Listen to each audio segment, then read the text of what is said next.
നമസ്കാരം സുഹൃത്തുക്കളെ, എല്ലാവർക്കും നമ്മുടെ പുതിയ വീഡിയോയിലേക്ക് സ്വാഗതം. നമുക്കറിയാം, വെഞ്ഞാറമ്മൂട് കൂട്ടക്കൊലപാതകം നടന്നിട്ട് ഇപ്പോൾ ഏകദേശം 2-3 ആഴ്ചയോളമായി. ഇപ്പോഴും പോലീസുകാർ നമ്മുടെ ഈ പറയുന്ന അഫാനുമായിട്ട് തെളിവെടുപ്പിനായിട്ട് ഓടിക്കൊണ്ടിരിക്കുകയാണ്. ഓരോ ദിവസം കഴിയുന്നതോറും ഓരോരോ കഥകളാണ് അവൻ മെനഞ്ഞുകൊണ്ടിരിക്കുന്നത്. ലെവലേശം കുറ്റബോധമില്ലാതെയാണ് ഈ അഫാൻ എന്ന് പറയുന്ന കുറ്റവാളി പോലീസിന്റെ അടുത്ത് ഓരോ കാര്യങ്ങളും പറയുന്നത്. അതിൽ ഇന്നിപ്പോൾ ഞാൻ കണ്ടൊരു വാർത്തയുണ്ട്. അതായത് ഈ ലത്തീഫ് എന്ന് പറയുന്ന ഉമ്മയുടെ സഹോദരന്റെ വീട്ടിലേക്ക് ഇവൻ പോവുകയും അവിടെ ചെന്ന് ലത്തീഫിനെ തള്ളി താഴെ ഇടുകയും അതിനുശേഷം എന്നിട്ടും ദേഷ്യം മാറാത്തത് കൊണ്ട് തന്നെ കുറേ അധികം തവണ അവൻ്റെ കയ്യിലിരുന്ന ചുറ്റികയ്ക്ക് അടിക്കുകയും ചെയ്തു എന്നാണ് ഈ പറയുന്ന അഫാൻ എന്ന് പറയുന്നവൻ പറയുന്നത്. 23 വയസ്സുള്ള ഒരുത്തൻ ചെയ്തൊരു കുറ്റം എന്ന് നമുക്കിതിനെ വിശേഷിപ്പിക്കാൻ പറ്റില്ല. കാരണം കൃത്യമായിട്ടുള്ള പ്ലാനിങ്ങോടുകൂടി 5 മണിക്കൂർ കൊണ്ട് 5 കൊലപാതകങ്ങൾ ചെയ്ത് കുളിച്ചൊരുങ്ങി പോലീസ് സ്റ്റേഷനിൽ പോയ വെറും തന്തയില്ലാത്തവനാണ് ഈ അഫാൻ എന്ന് പറയുന്നവൻ. ആ അഫാൻ നമുക്കറിയാം, ഉമ്മ മാത്രമാണ് അവശേഷിച്ചത് ആ വീട്ടിൽ. പിന്നെ അഫാന്റെ കുറെ പരാമർശങ്ങൾ കണ്ടു. അഫാൻ പറഞ്ഞതനുസരിച്ചിട്ട് ഉമ്മയ്ക്ക് ഈ കാര്യങ്ങളെ പറ്റി എല്ലാം അറിയാമായിരുന്നു. വീട്ടിലുള്ള എല്ലാവരെയും കൊന്ന കാര്യം ഉമ്മ അറിഞ്ഞതാണ്. ഉമ്മ എന്നിട്ട് അറിയാത്ത പോലെ പറയുന്നതാണ്, ഉമ്മ പറയുന്നത് തെറ്റാണ് എന്നൊക്കെയുള്ള രീതിയിൽ അഫാൻ പല കാര്യങ്ങളും പറയുകയുണ്ടായി.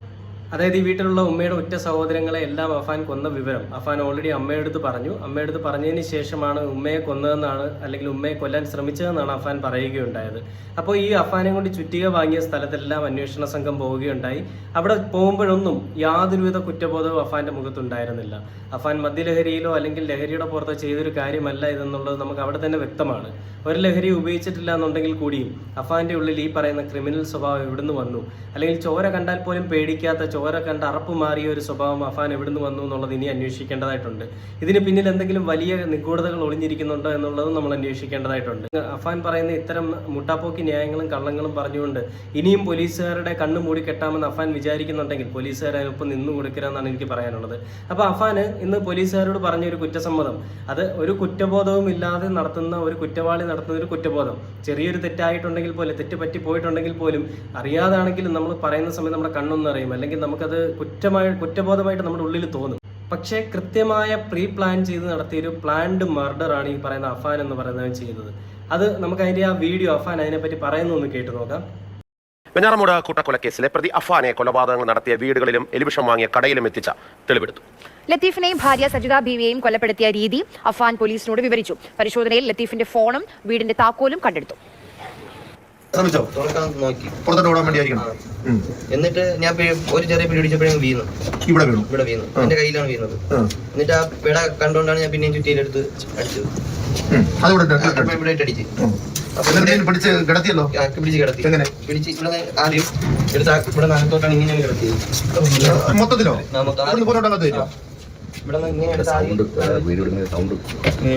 ജിബിൻ JB വിവരങ്ങളുമായി ചേരുന്നുണ്ട്.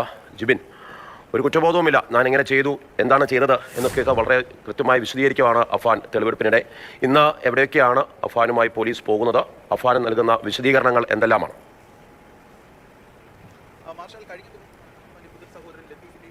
ബന്ധപ്പെട്ടുള്ള കേസിൽ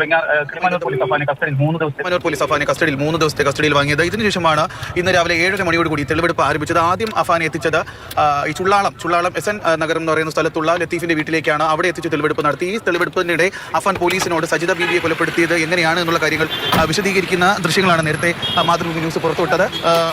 മനസാക്ഷിയെ ഞെട്ടിക്കുന്ന തരത്തിലുള്ള മറുപടിയാണ് അഫാൻ ഇതിൽ കൂടി പറയുന്നത്. അതായത് ആദ്യം സജിത ബീവി ആക്രമിക്കുന്നു, അതിനുശേഷം സജിത ബീവി ഓടി രക്ഷപ്പെടാൻ ശ്രമിക്കുന്നു. പിറകെ എത്തി അഫാൻ വീണ്ടും കയ്യിൽ കരുതിയിരുന്ന ചുറ്റിക്കൊണ്ട് അവരെ അടിക്കുകയായിരുന്നു എന്നാണ് അഫാൻ ആ വീഡിയോ ദൃശ്യങ്ങളിൽ പറയുന്നത്. അതിനുശേഷം ഇവരെ രണ്ടുപേരെയും കൊലപ്പെടുത്തിയതിനു ശേഷം അഫാൻ ലത്തീഫിന്റെ മൃതദേഹത്തിന് സമീപത്തിരുന്ന് സിഗരറ്റ് വലിച്ചതിനു ശേഷമാണ് ആ വീട്ടിൽ നിന്ന് പുറത്തേക്ക് പോയത്. വീട്ടിൽ നിന്ന് പുറത്തേക്ക് പോകുന്ന സമയത്ത് ലത്തീഫിന്റെ മൊബൈൽ ഫോണും അതുപോലെ അവിടെ ഉണ്ടായിരുന്ന വീടിന്റെ താക്കോലും കാറിന്റെ റിമോട്ടും ഒക്കെ എടുത്ത ശേഷമാണ് അഫാൻ ആ വീട്ടിൽ നിന്ന് പുറത്തേക്ക് പോയത്. വീട്ടിൽ നിന്ന് പുറത്തേക്ക് ഇറങ്ങിയപ്പോഴും ലത്തീഫിന്റെ ആ ഫോൺ റിംഗ് ചെയ്യുന്നുണ്ടായിരുന്നു, ആരോ വിളിക്കുന്നുണ്ടായിരുന്നു. അതൊരു ശല്യമായതുകൊണ്ട് സമീപത്ത് വീട്ടിൽ നിന്ന് ഏകദേശം 200 മീറ്റർ മാറിയുള്ള ഒരു പ്രദേശത്ത് ആ ഒരു ഫോൺ ഉപേക്ഷിക്കുന്ന ഫോണും വീട്ടിലെ താക്കോലും ഉപേക്ഷിക്കുന്ന സാഹചര്യമാണ് ഉണ്ടായത്. അവിടേക്കും അഫാനെ നേരിട്ട് എത്തിച്ചുകൊണ്ട് പോലീസ് തെളിവെടുപ്പ് നടത്തി ഫോണും താക്കോലും ഒക്കെ കണ്ടെടുത്തു. അതിനുശേഷമാണ് അഫാനെ പേരുമലയിലുള്ള അഫാന്റെ വീട്ടിലേക്ക് തന്നെ എത്തിച്ചത്. അവിടെയും ഏകദേശം 15 മിനിറ്റോളം നീണ്ട തെളിവെടുപ്പ് നടത്തി. ഇതിന് പിന്നാലെയാണ് അഫാൻ എലിവിഷം വാങ്ങിയ കടയിലേക്കും പെപ്സി, സിഗരറ്റ്, മുളക് പൊടി എന്നിവ വാങ്ങിയ കടകളിലേക്കൊക്കെ എത്തിച്ച് തെളിവെടുപ്പ് നടത്തിയത്. ഇപ്പോൾ അഫാൻ ഉള്ളത് ഈ നേരത്തെ പറഞ്ഞതുപോലെ ഈ ചുറ്റിക, കൊലപ്പെടുത്താൻ ഉപയോഗിച്ച ആയുധമായി ചുറ്റിക വാങ്ങിയിട്ട് അത് ഇട്ടുകൊണ്ട് നടക്കാൻ വേണ്ടി വാങ്ങിയ ബാഗ് വാങ്ങിയ കടയിലേക്കാണ് അഫാനെ എത്തിച്ച് ഇപ്പോൾ തെളിവെടുപ്പ് നടത്തിക്കൊണ്ടിരിക്കുന്നത്. ഇതിനോടകം തന്നെ ഏകദേശം ഒരു 3 മണിക്കൂർ കൂടി ഇപ്പോൾ 8ഓളം സ്ഥലങ്ങളിലെത്തിച്ച് അഫാനുമായി പോലീസ് തെളിവെടുപ്പ് പൂർത്തിയാക്കി. അഫാൻ കൊണ്ടുപോകാൻ പോകുന്നത് അഫാൻ മദ്യപിച്ച ബാറിലേക്കാണ്. അതായത് ലത്തീഫിനെ കൊലപ്പെടുത്തിയ ശേഷം നേരെ ബാറിലേക്ക് എത്തി മദ്യപിച്ചു എന്നാണ് അഫാൻ പോലീസിന് നൽകിയിരിക്കുന്ന മൊഴി. അതുകൊണ്ട് ഈ വെഞ്ഞാറമൂടുള്ള ബാറിലേക്ക് കൂടി എത്തിച്ച് തെളിവെടുപ്പ് പൂർത്തിയാക്കിയ ശേഷം അഫാനെ തിരികെ കിളിമാനൂർ പോലീസ് സ്റ്റേഷനിലേക്ക് കൊണ്ടുപോകും. നേരത്തെ ഈ ലത്തീഫിന്റെ വീട്ടിലെത്തിച്ച് തെളിവെടുപ്പ് നടത്തുന്ന സമയത്ത് അഫാൻ പറഞ്ഞ മൊഴികളിൽ ചെറിയ രീതിയിലുള്ള വൈരുദ്ധ്യമുണ്ട് എന്ന് പോലീസ് ആ സ്ഥലത്ത് വെച്ച് തന്നെ പറയുന്നുണ്ടായിരുന്നു. അതുകൊണ്ട് കൂടുതൽ വിശദമായി ചോദ്യം ചെയ്യൽ കൂടി ഇനി ഉണ്ടാകുമെന്നാണ് നമുക്ക് പോലീസിൽ നിന്ന് അറിയാൻ സാധിക്കുന്നത്. കാരണം ഈ സാജിദ ബീവിയെ കൊലപ്പെടുത്തിയ രീതി ആദ്യഘട്ടത്തിൽ പോലീസിനോട് അഫാൻ പറഞ്ഞിരുന്ന രീതിയിലല്ല ഇപ്പോൾ അഫാൻ പോലീസിന് വിശദീകരിച്ച് നൽകിയത്. 8ഓളം സ്ഥലങ്ങളിലാണ് ഈ പറയുന്ന അഫാൻ എന്ന് പറയുന്ന കുറ്റവാളി പ്രശ്നങ്ങൾ ഉണ്ടാക്കിയതിന് ശേഷം പോയത്. അതായത് കൊലപാതകം ചെയ്തതിന് ശേഷം പോയതെന്നാണ് പോലീസുകാർ പറയുന്നത്. അതായത് ചുറ്റിയ വാങ്ങാൻ ഒരു സ്ഥലം, മദ്യപിക്കാൻ വേറൊരു സ്ഥലം, അങ്ങനെ പല പല സ്ഥലങ്ങളിലായിട്ട് ഇവൻ പോവുകയുണ്ടായി. ഇത്രയുമൊക്കെ ചെയ്തിട്ടും പ്ലാൻ ചെയ്തൊരു കൊലപാതകമായിട്ടും ആരും അറിഞ്ഞില്ല എന്ന് പറയുന്നത്, അല്ലെങ്കിൽ ഉമ്മയ്ക്കൊന്നും അറിയില്ല എന്ന് ഉമ്മ പറയുന്നത് നമ്മൾ എങ്ങനെ വിശ്വസിക്കാൻ സാധിക്കും? ഒന്നും ഉമ്മ അറിഞ്ഞിട്ടില്ല എന്ന് ഉമ്മ പറയുന്നു. പക്ഷെ നമുക്ക് അതിനെപ്പറ്റി കൂടുതലായിട്ട് ചോദിക്കാൻ സാധിക്കില്ല. കാരണം ഉമ്മ വല്ലാത്തൊരു സിറ്റുവേഷനിൽ നിന്ന് ഇപ്പം തരണം ചെയ്ത് വന്നിരിക്കുന്നതാണ്. ഞാൻ ഈ ഒരു സമയത്ത് ഉമ്മയെ കുറ്റം പറയുകയല്ല. പക്ഷേ മക്കൾ എന്ത് തെറ്റ് ചെയ്താലും എല്ലാ അമ്മമാർക്കും കാക്കയ്ക്ക് തൻകുഞ്ഞ് പൊൻകുഞ്ഞെന്ന് പറയുന്ന പോലെയാണ് അമ്മമാരെ സംരക്ഷിക്കും. പക്ഷേ ഈ അഫാൻ എന്ന് പറയുന്നവൻ ചെയ്തത് അമ്മയുടെ ഉറ്റവരെയും ഉടയവരെയും എല്ലാവരെയും നൊന്ത് പ്രസവിച്ച കുഞ്ഞിനെ വരെ അവൻ കൊന്നു കളഞ്ഞിട്ടാണ് പോയിരിക്കുന്നത്, അല്ലെങ്കിൽ അങ്ങോട്ടേക്ക് വന്നിരിക്കുന്നത്. അപ്പോൾ ഇതെല്ലാം ചെയ്ത അഫാൻ എന്തുകൊണ്ട് ആത്മഹത്യ ചെയ്യാൻ പേടിച്ചു, അല്ലെങ്കിൽ ആത്മഹത്യ ചെയ്യാതെ പോലീസ് സ്റ്റേഷനിലേക്ക് ഓടിപ്പോയി? അവന് സംരക്ഷണം കിട്ടും എന്നുള്ള ഉറച്ച ബോധ്യത്തോടു കൂടിയല്ല അവനത് ചെയ്തത്. അവന് പോലീസ് സ്റ്റേഷനിൽ പോയിട്ട് തേറ്റ് പറഞ്ഞു കഴിഞ്ഞാൽ അവനെ മാപ്പസാക്ഷിയാക്കും, അല്ലെങ്കിൽ അവനെ ഈ കേസിൽ നിന്ന് ഊരി വരാം എന്നുള്ളൊരു തീരുമാനം എന്തായാലും ഉണ്ടാവും, അല്ലെങ്കിൽ ഇതിന് പിന്നിൽ എന്തെങ്കിലും വലിയ കാര്യങ്ങളുണ്ടാവും. ഒന്നുമില്ലാതെ ഈ പറയുന്ന ഇത്രയും പകയോടുകൂടി ഇവനത് ചെയ്യേണ്ട ഒരു കാര്യമില്ല. അവൻ പറയുന്ന അനുസരിച്ചിട്ട് അവൻ്റെ ഉപ്പയുടെ അല്ലെങ്കിൽ ഉമ്മയുടെ സഹോദരൻ ലത്തീഫിൻ്റെ അടുത്തും ഉമ്മയുടെ സഹോദരിയുടെ അടുത്തും ഭയങ്കര ദേഷ്യമായിരുന്നു.